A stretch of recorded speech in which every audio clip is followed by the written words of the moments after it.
உண்மை பேசுவதால் கருப்பாய் இருந்தாலும் பளபளப்பாய் இருக்கிற தோற்றத்தை கொண்ட நடுவர் அவர்கள். இப்ப வேணா ஒரு 30 செகண்ட் லைட்டை ஆஃப் பண்ணலாம். அப்பவும் எங்க நடுவருடைய முகம் பளபளப்பா தான் தெரியும். மேடையிலே இருக்கின்ற ஏனைய பேச்சாளர் பெருமக்களை அத்தனை பேருக்கும் என்னுடைய பணிவான வணக்கங்கள். எனக்கு முன்னாலே பேசிய அனுகிரகாவினுடைய பேச்சை நான் ரொம்ப ரசித்தேன். பொய் சொல்லுவதற்கென்று ஒரு நாளே இருக்கிறது என்று அனுகிரகா சொன்னார். நமக்கு கூட ஆச்சரியமா இருந்தது. பொய் சொல்றதுக்கு ஒரு நாளே இருக்கு. உண்மைக்கு என்ன இருக்கு? உண்மைக்கு என்று தனி நாளை ஒதுக்க கூடாது அனுகிரகா. ஒவ்வொரு நாளும் உண்மை சொல்ல வேண்டிய நாள்.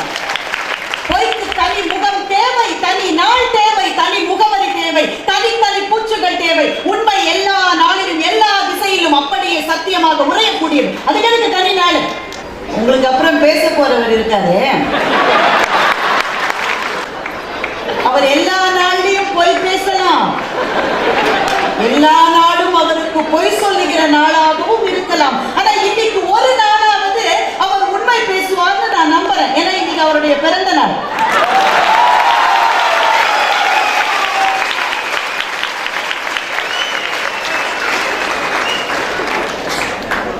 இப்ப எல்லாரும் கேட்கறீங்களே எதுக்கு? இந்த ஒரு நாளாவது அவர் உண்மை சொல்லுவார்ன்ற விஷயம் உங்களுக்கு எவ்வளவு மகிழ்ச்சியை தந்திருக்கிறது. அதுதான் அனுகிரகா, உண்மைக்கான சக்தி. தினம் தினம் பொய் சொல்றவங்க கூட ஒரு நாள் உண்மை சொல்றாங்கன்னா ஆயிரக்கணக்கான பேர் கைதட்டி பாராட்டுவார்கள் என்றால் அதுதான் உண்மையினுடைய சக்தி. அனுகிரகா பேசும்போது சொன்னாங்க, டாக்டர்ட்டையும் வக்கீல்ட்டையும் பொய் சொல்லக்கூடாது. ஆனா டாக்டர் பொய் சொல்லலாம், வக்கீல் பொய் சொல்லலாம். ஒரு டாக்டர் வந்து சாக போற நிலையில இருக்கிற ஒரு நோயாளி கிட்ட நீ பொழைச்சுப்பான்னு சொல்லணுமா? அப்படி சொன்னா பரவாயில்ல. ஏற்கனவே பிணமாய் போட்ட ஒரு நோயாளியை கொண்டு போயிட்டு இவர் உயிரோட தான் இருக்காருன்னு பொய் சொல்லி டெஸ்ட் பண்ணி ஒரு டாக்டர் பணம் வாங்கிட்டே இருந்தா அந்த பொய் ஒரு குடும்பத்தினுடைய வாழ்க்கையை சீரழித்து விடாதா? என்ன பேசுறீங்க நீங்க? வக்கீல்கள் பொய் சொல்லலாமா? அப்படி பொய் சொல்ற வக்கீலுக்கு தான் கூட்டம் வருமா? உண்மைதான். இதை நீங்க சல்மான் கானோட வக்கீல்கிட்ட போய் விசாரிச்சு பார்க்கணும். பாதிக்கப்பட்டு பிளாட்பாரத்தில் இருந்து இறந்து போனான என்னுடைய ஏழை சகோதரன், அவனுடைய உண்மையை பேசுறதுக்கு இந்த தேசத்துல ஒத்தருமே இல்லையே. என்ன நீங்க பொய்யை செலிப்ரேட் பண்ணிட்டு இருக்கீங்க? நீங்க தாத்தாவும் பாட்டையும் சின்ன வயசுல வகை வகையா சொன்ன பொய் தான் ஹாரி பாட்டரா ஆச்சான். ஹாரி பாட்டர் படிச்சிருக்கீங்களா? படிச்சிருக்கீங்களா? படிச்சுட்டு பேசணும். 7வது ப்ராபசி என்ன?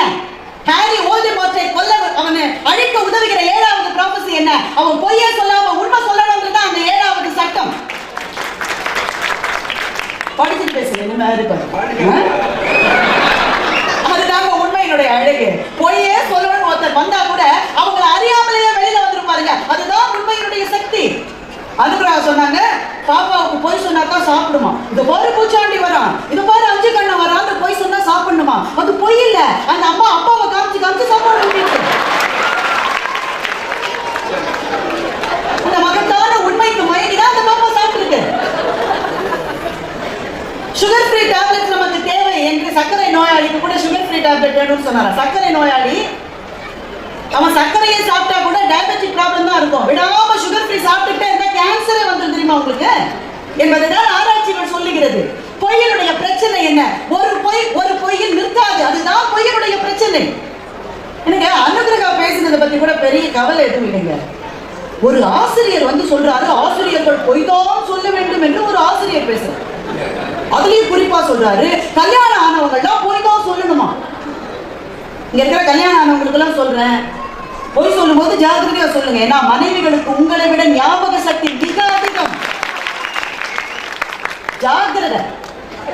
இப்படிதான் ஒரு ஆளு மனைவியும் சந்தோஷப்படுத்தணும், அம்மாவையும் சந்தோஷப்படுத்தணும்னு 2 பேர்த்தையும் பொய் சொல்லி லெட்டர் எழுதினான். ஊருக்கு போயிருந்தான். மனைவிக்கு லெட்டர் எழுதினான், கண்ணே கமலா, அம்மா இன்னும் எவ்வளவு நாள் உயிரோடு இருக்க போகிறார்கள்? அவர்கள் போனவுடன் நமக்கு கொண்டாட்டம் தான். உன்னை என்றும் மறவாத காதல். அம்மாக்கு லெட்டர் எழுதினான். அம்மா என்ன செய்வது? விதி இவளை நம் தலையில் கட்டிவிட்டது. கட்டுண்டோம், பொறுத்திருப்போம், காலம் மாறும். 2 பேர்த்தையும் அங்க சரியான பொய் சொல்லி அப்படியே நடுவு போயிட்டு அட்ரஸ் எழுதும் போது பேரை மாற்றி ராஜாராம் சார் பேசும்போது அதை ஒத்துக்கிட்டாரு. பொய் சொல்லுகிறவனுக்கு ஞாபக சக்தி வேணும், பொய் சொல்லுகிறவனுக்கு அறிவாற்றல் வேணும். எங்களுக்கு இல்ல சார், நாங்க சாதாரணமானவர்கள். இந்திய நாட்டினுடைய மக்கள் தொகையில் 199 பேர் சாதாரணமானவர்கள். பொய் சொல்லி மாட்டிக்கொள்வதை விட உண்மை சொல்லி பத்திரமா இருங்கன்னு சொல்ல வேண்டிய ஒரு ஆசிரியர் பக்கத்திலேயே மாணவரை வச்சுட்டு பொய் சொல்லுங்க. ஒரு பைலட் பேனா வேற. ராஜாராம் சொன்ன கதையை நீங்க சரியா புரிஞ்சுக்கிட்டீங்களா? அந்த ஆசிரியர் ஒரு பொய் சொன்னார். ஏன் சொன்னாரு? அந்த ஒரு பொய்யை ஆசிரியர் சொன்ன பிறகு பல பல பொய்களை சொல்லிக் கொண்டிருந்த மாணவன் அதற்கு பிறகு பொய் சொல்லுவதை நிறுத்திவிட்டானே, அந்த நன்மையை கொண்டு வருவதற்காக ஆசிரியர் அந்த ஒரு பொய்யை சொன்னார். கண்ணன் அப்படி சொல்லலையா, கண்ணன் இப்படி சொல்லலையா, கண்ணன் நிறைய பொய் சொல்ல சொன்னான். ஆனா அவதாரங்களிலே, அந்த 10 அவதாரங்களிலே நரசிம்மமூர்த்திக்கு கிடைத்த பிரம்மாண்டமான ஜோதி ரூப வழிபாடு எல்லாம் கண்ணனுக்கும் கிடைத்தது. ஆனால் விதி கண்ணனை எங்கே கொண்டு நிறுத்தியது என்றால், ஒரு காட்டிலே தன்னந்தனியாக இருந்த போது ஒரு வேடனுடைய அம்பால் மரணம் எய்த வேண்டும் என்ற விதி கண்ணனுக்கே இருந்தது என்றால், போய் சொல்லுகிறவன் கண்ணனாக இருந்தாலும் தண்டனையில் இருந்து தப்ப முடியாது என்று சொல்லுவதற்காக வந்த விஷயம். ராஜாராம் சொல்றாரு, சாக்ரட்டிஸ் 3 வாளியை வச்சார். சாக்ரட்டிஸ அவங்க வீட்டம்மா ஒரு தடவை அவர் தலையில தண்ணியை கொட்டிச்சு. அவர் தொல்லை பொறுக்க முடியாம அந்த அம்மா ஏன் அவர் அவ்வளவு வெறுத்துச்சுன்றது எனக்கு இந்த கதையை கேட்ட பிறகுதான் புரிஞ்சுது. 3 வாளியை வச்சாராம். ஒண்ணுக்கு தொட்டா சுடுது, ஒண்ணுக்கு தொட்டா ஜில்லுங்குது. இதில் உண்மை அங்க பாதியா இருக்கு, இங்க பாதியா இருக்கு. இல்ல, ஒரே உண்மைதான். எந்த பொருளா இருந்தாலும் அதனுடைய டெம்பரேச்சர் எவ்வளவு இருக்கோ அதை பொறுத்து தான் தொடு உணர்ச்சி இருக்கும் என்பது ஒரே அறிவியல் உண்மை. அதுதான் 3 பக்கத்திலே வந்தது. அவருடைய மனசெல்லாம் உண்மை கட்சியில இருக்கு. பாவம் அங்க போய் நின்றுட்டு இருக்க. தில்லுமுல்லு கதையை அனுகிரகா இங்கே வந்து சொன்னார். தில்லுமுல்லு தானே சந்தோஷத்தை கொடுத்ததுன்னு. அதே ரஜினியோடைய மாமராஜர்ல நீங்க கேட்கணும். உண்மையிலேயே பொய் சொல்லுகிறவனுக்கு நிகழ்கிற பிரச்சனை என்ன என்பது இது புத்தக கண்காட்சியாக இருக்கிறது. எஸ்ரா மிக அழகான ஒரு கட்டுரையாக எழுதியிருந்தார். சின்ன வயசுல அவர் பள்ளியில படிக்கிற போது பிடிக்காத ஆசிரியர் ஒருவர் அவருடைய சைக்கிள் டியூபை வந்து யாரோ பஞ்சர் ஆயிட்டாங்க. சிறுவனா இருந்த எஸ்ரா, அதை நான் தான் செஞ்சேன், எங்க ஹிஸ்டரி வாத்தியாருடைய சைக்கிள் டயரை நான் தான் பஞ்சர் ஆக்கினேன்னு சொன்னார். பொய் அது. அந்த பொய் சொன்ன ஒரு நாள் அவர் ஹீரோவா இருந்தார். எல்லா பள்ளிக்கூட பசங்களும் அவரை தூக்கி வச்சு கொண்டாடினாங்க. அன்னைக்கு வீட்டுக்கு போன உடனே 4-5 பசங்க அன்னைக்கு ராத்திரி அவர் வந்து பார்த்தாங்க, வெள்ளவா நீ தான் இந்த சரித்திரவாதியாருடைய சைக்கிள் டயரை பஞ்சர் பண்ண? ஆமா நான் தான் பண்ணேன். ₹1 கொடு, இல்லாட்டி அவர்கிட்ட போய் சொல்லிடுவேன். ₹1 என்கிட்ட இல்லடா, உங்க அப்பா பாக்கெட்ல திருடி கூட. உடனே எழுத்தாளராய் பின்னாளில் மலர்ந்த எஸ்ரா போய் அவங்க அப்பா பாக்கெட்ல இருந்து ₹1 எடுத்துட்டு வந்து அவங்ககிட்ட கொடுத்துருக்காரு. அப்பா அன்றைக்கு ராத்திரி விசாரித்திருக்கிறார், யார் ₹1 எடுத்துக்கணும், சத்தியமா நான் எடுக்கல என்று எஸ்ரா சொல்ல, எஸ்ராவினுடைய அம்மா அவருடைய அப்பாவிடமிருந்து அடி வாங்கி இருக்கிறார். அதை பார்த்து கொண்டு என் நெஞ்சிலே ரத்தம் வடிகிறது இந்த சின்ன குழந்தைக்கு. அடுத்த நாள் அதே பையன் வந்து சொன்னான், இப்ப நீ 2 தப்பு பண்ணிட்ட. ஒன்னு சைக்கிள் டயரை பஞ்சர் பண்ணிட்ட, 2வது உங்க அப்பா பாக்கெட்ல இருந்து ₹1 எடுத்துட்ட. இந்த 2 தப்பையும் காம்பன்சேட் பண்றதுக்காக உன் கையில இருக்கிற மோதிரத்தை எனக்கு கைட்டு கொடு, இல்லாட்ட டீச்சர்ட்டையும் சொல்லிடுவேன், உங்க அப்பாட்டையும் சொல்லிடுவேன் அவன் பிளாக்மெயில் பண்ணான். தன்னுடைய கையில இருக்கிற மோதிரத்தை கழட்டி கொடுப்பதா இல்லையா என்று தெரியாமல் கதறி அழுத எஸ்ரா என்ற அந்த எழுத்தாளர் தன்னுடைய அப்பாட்ட போய் உண்மையை சொல்லி கலங்கி நின்றார். அவர் அப்பா அவரை மன்னித்தார். அதற்கு பிறகு ஒரு பொய்யை கூட நான் என் வாழ்க்கையிலே சொல்லவில்லை என்று அந்த எழுத்தாளர் எழுதுகிறார். பொய்யினுடைய பெரிய பிரச்சனை என்னவென்றால், ஒரு பொய் இன்னொரு பொய்க்கு அழைத்து செல்லும், இன்னொரு பொய் 3வது பொய்க்கு அழைத்து செல்லும். முடிவே இல்லாமல் தொடர்ந்து கொண்டிருக்கிற பொய்களிலிருந்து என்றைக்கு நமக்கு விடுதலை? உண்மை மிக எளிதானது, இலகுவானது, எடையற்றது. உண்மையை சொல்லுகிற எவனும் அப்படி சொன்னா இப்படி சொன்னா, இவங்கள்ட்ட அதை சொன்னா இவங்கள்ட்ட அதை சொன்னா அந்த நினைவு வைத்துக் கொண்டு கன்ஃபியூஸே பண்ணிக்க வேண்டாம். ஒரு பறவையின் சிறகு மாதிரி நீங்கள் வாழ வேண்டும் என்று ஆசைப்படுகிறீர்களா? எப்போதும் உண்மையை சொல்லுங்கள். சின்ன சின்ன பொய்கள் வாழ்க்கைக்கு உப்பு போல ருசி சேர்க்கும் என்று அனுகிரகா சொன்னார். உண்மையில் பொய் உணவிலே சேர்ந்த உப்பு அல்ல, அது உணவின் இடையிலே இருக்கிற கல். நிச்சயமாக உங்களுடைய குடலை அது கெடுத்துவிடும். உண்மை என்பது எங்கும் பரவி இருக்கிற எடையற்ற பொருள். அதுதான் நமக்கு நிரந்தர மகிழ்ச்சியை தரும் என்று சொல்லி நல்ல வாய்ப்புக்கு நன்றி பாராட்டி இருக்கிறேன். பாரதி அவர்கள் பேசியதிலே ஒரு விஷயம் ரொம்ப உண்மை. பிறந்த நாள் அன்னைக்கு போய் சொல்லக்கூடாது அப்படின்னா 364 நாள் சொல்லலாம். அவங்கதான் சொன்னாங்க, நான் சொல்லல. நான் ஒரு இடையிலேயே 1 நாள் 2 நாள் சொல்லலாம்னு நினைச்சேன். இப்போ 1 நாள் விட்டுட்டு மீதியெல்லாம் சொல்லுங்கட்டாங்க. இது நல்ல நல்ல யோசனையா இருக்கு. அப்பாவை பார்த்து பூச்சாண்டின்னு அம்மா சொல்லுதான், அது உண்மைன்னு இவங்க சொல்றாங்க. அந்த அம்மா தன்னை கண்ணாடியிலே பார்க்கலையா? கல்யாணத்துக்கு முன்னாடி அந்த அம்மாவையும் தான் சொன்னாங்க, மூக்கு முடியுமா லட்சணமா மகாலட்சுமி மாதிரி இருந்தாங்க. இதெல்லாம் இப்போ ஒரு பாராட்டுக்கு சொல்றதுமா. நாங்கெல்லாம் ஹேரி பாட்டர் படிக்கணுமா, எங்களுக்கு அவ்வளவு இங்கிலீஷ் வராதுமா. தமிழ் புத்தகத்தையே நாங்க இப்ப வாங்கிட்டு அடுத்த வருஷம் திரும்பி எடுத்து பார்க்கிறோம். எந்த காலத்துல இருந்தீங்க? அம்மாவுக்கும் மனைவிக்கும் லெட்டர் எழுதி கவர் மாத்தி ஓட்டினாங்க. அவன் SMS அனுப்பிட்டு அப்பவே டெலிட் பண்ணிடுறான். உங்க SMS மொபைல் உலகத்துல இல்லாத போயெல்லாம் மொபைல்ல இருக்கா இல்லையா?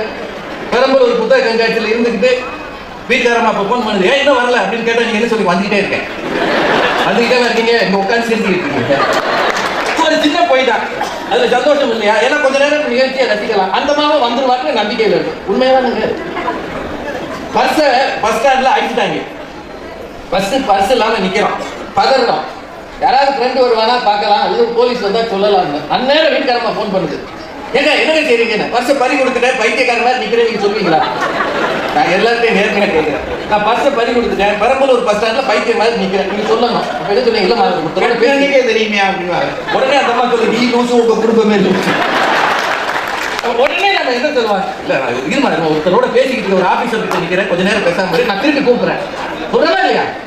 இப்போ அந்த நேரத்தில் அந்த போய் இல்லைன்னா நம்ம போய் சேர்ற வரைக்கும் அவன் அங்க நோத்து கிடப்பான். இந்த சின்ன போய் சந்தோஷம் இல்லையாமா? பார்த்தா மனைவிகளுக்கு ஞாபக சக்தி அதிகமா எழுதிட்டு போட்டுமே. எங்களுக்கு என்ன கெட்டு போச்சு? நீங்க எல்லாருக்கும் ஞாபகமா இருக்கமா? எங்களுக்கு என்ன அந்த பிரச்சனை? இதெல்லாம் ஒரு பெரிய இஷ்யூ ஐயா. உங்களுக்கு ஞாபகம் இருக்குன்றதுக்காக நான் லேட்டா போய் சொல்லாம இருக்க முடியுமா? அதுல அவர் சண்முகம் சொல்றாரு, இங்க வந்த உடனே அவர் எப்படி ஆரம்பிச்சார் பாத்தீங்களா? ஒரு புத்தகத்தை கவிழ்த்து வைத்தது போன்ற ஒரு அரங்கம் இது. மேல பாருங்க ஆஸ்பெஸ்டாஸ், ஒரு ஆஸ்பெஸ்டாஸ புத்தகம்னு சொல்லிட்டு போய் சொல்லக்கூடாது. நம்ம உட்காந்து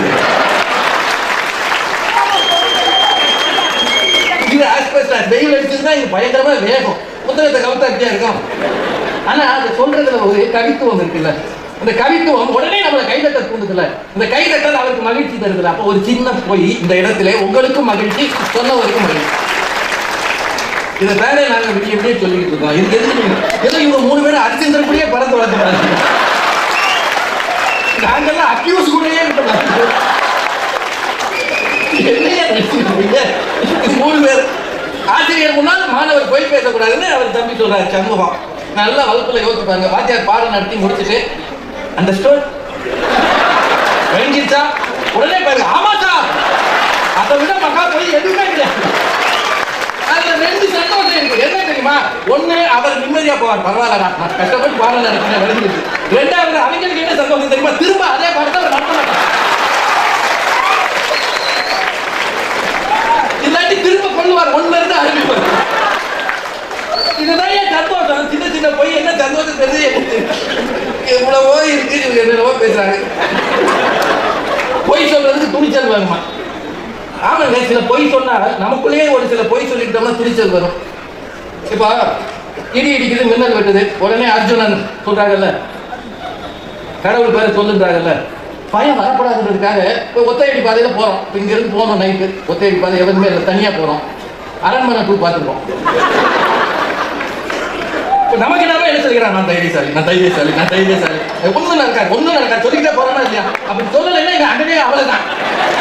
ஒரு பொய் இல்லாத தைரியம் அவனுக்கு வரவழைக்கிறது. அப்படித்தான் வாழ முடியும். வைராக்கியம் அப்படித்தான் வரும்.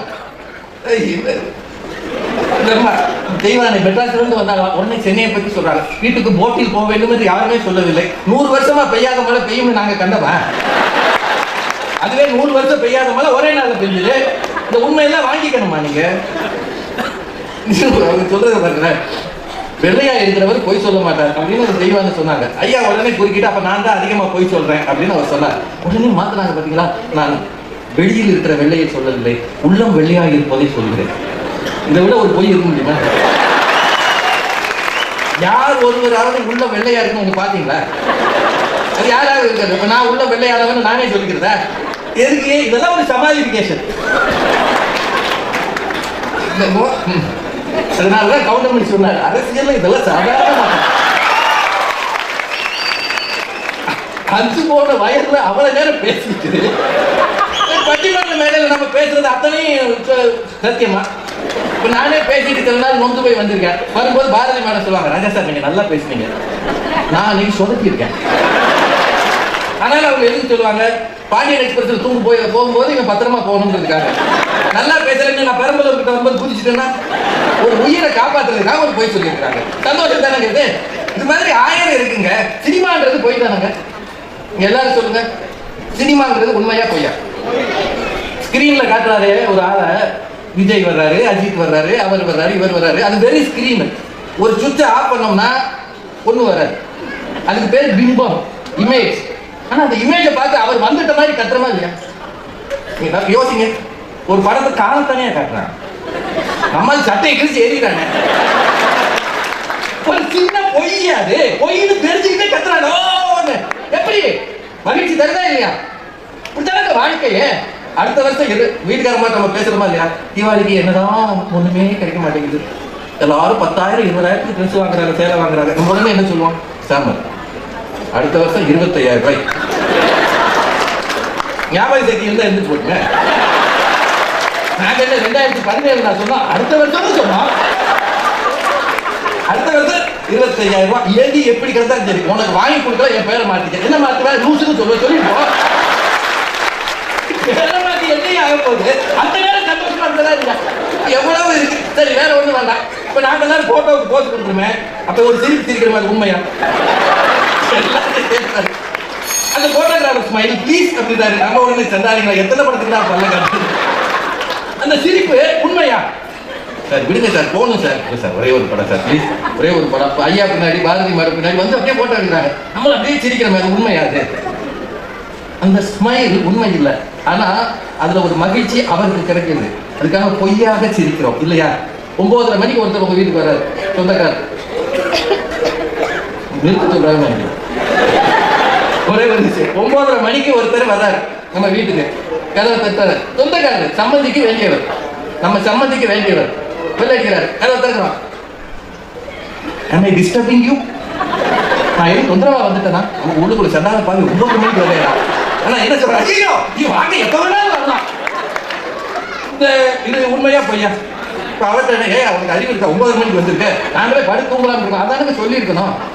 என்ன சொல்றோம்? அதனால நீங்க நம்ம வீடு எப்ப வேணாலும் வரலாம். அடுத்த 12 மணிக்கு வரும், அது வேற விஷயம். நிறைய இருக்குங்க. ஒரே ஒரு செய்தி, அசோகவனத்துல சீதையை பார்க்கறதுக்கு அனுமன் வரான். வந்து பேசுறான். அந்த நேரம் அரக்கிகள் மயங்குறாங்க, அல்லது தூங்கிடுறாங்க. அவன் போன புறமா அரக்கிகள் சீதையிட்ட கேட்கிறாங்க, யாரோ வந்தாங்க, குரங்கு மாதிரி இருந்தது, நீ அதோட ஏதோ பேசினீங்க, அது யார்? இப்ப சீதை என்ன சொல்லி இருக்கணும்? வந்தது ராமதூதன், அவன் பேர் அனுமன். அவன் என்னன்னு சொன்னான், சொல்லியிருக்கணுமா இல்லையா? வந்தது யார் என்று தெரியாது என சீதா பிராட்டியே சொன்னதாக ராமாயணம் சொல்லுகிறது. அப்படின்னா நல்லது நடக்கணும்னா ஒண்ணு, ஒரே ஒரு விஷயம். பாரதி மேடம்லாம் ரொம்ப பிஸியான பேச்சாளர். அடுத்த மாசம் 12ஆம் தேதிக்கு ஒரு டேட் கொடுங்கன்னு கேட்டா உடனே என்ன சொல்லுவாங்க? இருக்குன்னா சொல்லுவாங்க. ஏன்னா அந்த ஊருக்கு வந்து போறதுக்கு முடியாது. உடனே நான் வெளிநாட்டு போறேன், இந்த மாசமே டேட் கிடையாது, அப்படித்தானே நான் சொல்றேன். இதுதாங்க வாழ்க்கை. சின்ன சின்னதாக போகிற கெட்ட நோக்கம் இல்லாமல், யாரையும் கெடுக்க வேண்டும் என்று இல்லாமல், இருக்கிற சூழல்ல சந்தோஷம் உருவாக்குவதற்கு. ஒரு அரசன் இருக்கிறான், அவன் செய்யறதெல்லாம் தப்புன்னு தெரியும். ஆனா பக்கத்துல இருக்கிறவன் போய் நீ செஞ்சது தப்புன்னு சொல்லுவானா? சொன்னா கழுத்தறுத்து ரோட்ல போட்டுருவான். உடனே என்ன சொல்லுவான்? மகாராஜா, உங்களை மாதிரி மகாராஜா தான் எங்களுக்கு வேணும் சொல்லுவாங்க. சொல்ல மாட்டானா? உயிர் காப்பதற்காக சின்ன சின்ன பொய்கள் சொல்லலாம். அதுக்கு மேல சொல்லணும்னு நான் சொல்லலாம் அப்படின்னு சொல்றேன். சொல்லுவதும் சொல்லாததும் உங்கள் விஷயம், பார்த்துக் கொள்ளுங்கள் என்று சொல்லி நன்றி கூறி விடைபெறுகிறேன்.